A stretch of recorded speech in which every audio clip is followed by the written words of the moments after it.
Okay, Lucas, this is your first lesson. What is it? It's May 17th, 2022. Really an athletic swing. The good news is you hit the ball in the middle of the club face better than anybody I've ever seen. So you got a lot of things going for you. Setup is good, and we talked about swing plane and showed you the explainer and all. And again, I apologize for too much detail. You're eventually going to have to know that, and Pops needs to know it immediately. But so we get back to your swing, and here let me just play through this, guys, so you'll have this on the video. Okay, so here's his swing.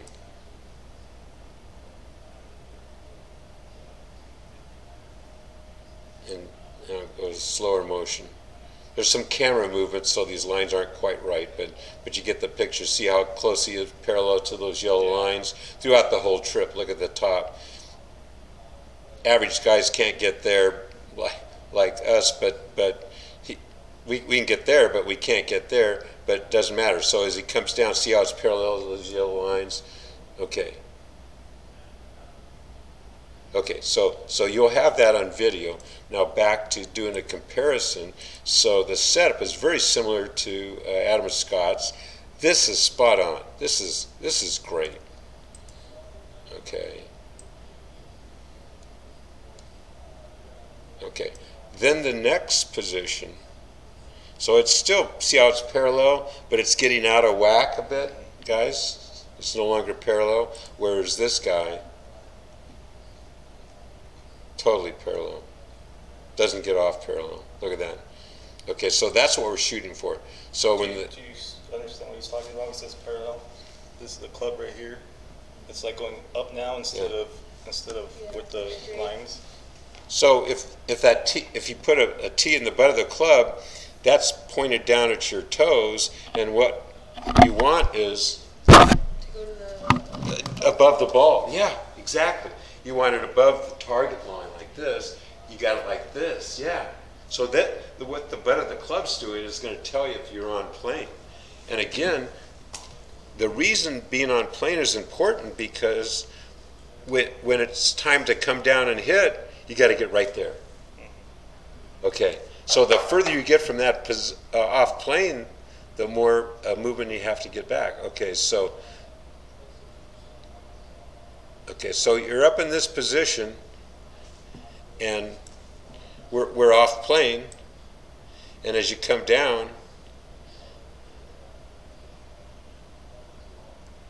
I'm not going to get into too much detail with you. When you come down, this part is really good. Okay, so you get it set in here, and then you just turn through.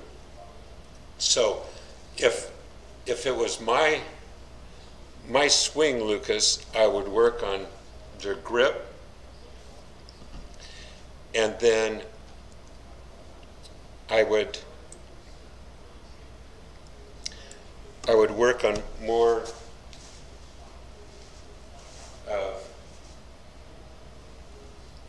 getting the club right about here. See how that's parallel to the swing plane? And then that's all the backswing you need as long as you're so then right here, and then swing through. Yeah. So it's here, as opposed to you got it here, and then you got it here, and then you got it like this. If more like a bat. So a baseball player with a waist height pitch. See how that swing plane is flat? Okay, so you're a baseball player, but the pitch isn't here. It's now here. See, it's almost flat, but see how? And then if it's down here, it's like this. If you mix something like that, it doesn't mix well. You got to do something like this. If it's like this on plane, all we do is just here and turn through, and that's what you do so well. You turn through like that, like really good. So we just need to get you to position like this. Now you've got this. That's really good through here.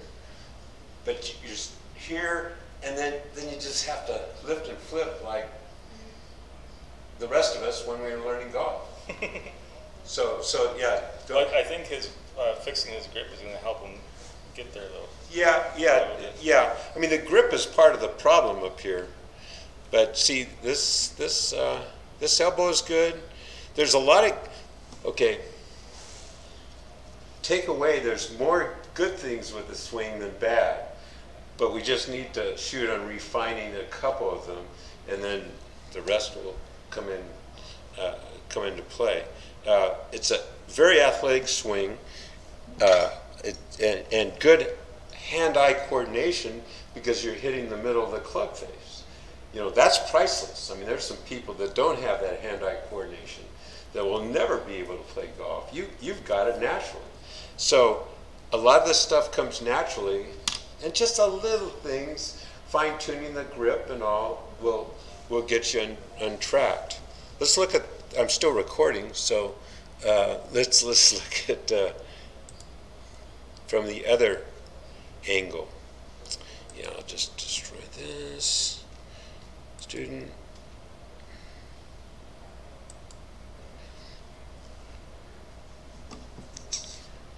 Okay.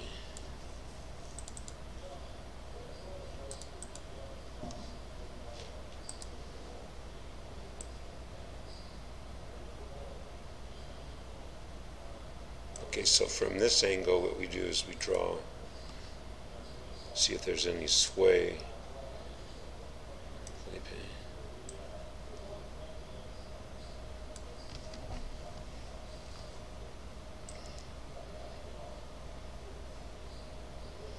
This is a pretty good turn. See how the left shoulder gets behind the ball? That's really good. No one on the range does this over here, these hacks over here. See that left shoulder? See how the right shoulder disappears behind his head? It's brilliant. It's really good. So there's several, and there's no sway. So good. But you can see now that the grip, his hands are all goofed up, as opposed to a true grip is like that. It's got, you can't, it doesn't work that way. So this is really good. Okay, so, and this is what, see how rotating the hips? So you get it through here. It's got a little chicken wing, but we're not going to worry about that. I think at the end or at the beginning? Yeah, no, at the end. But here's the deal: is the teachers here will fix this follow through, but it's not the follow through. It's stuff up here in the grip that causes it. Yeah. So we fix the cause, not a symptom. Yeah. And these faults that we see in the follow through, I think, will vaporize when you refine the grip in the top position. Yeah. Yeah. So you know, the only thing that isn't coming natural is, and you don't have to worry about it now, but as you come through, it's like, did you ever skip a rock? Yeah. Okay. So you didn't skip a rock. You skipped a rock like this, right? Like this. You're trying to skip a rock like this.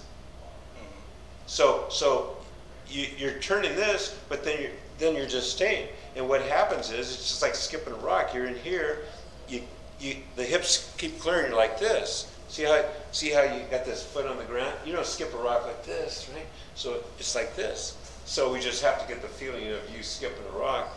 But this is downstream. This is months away. But that's the only thing I see wrong. Okay, so let's save this.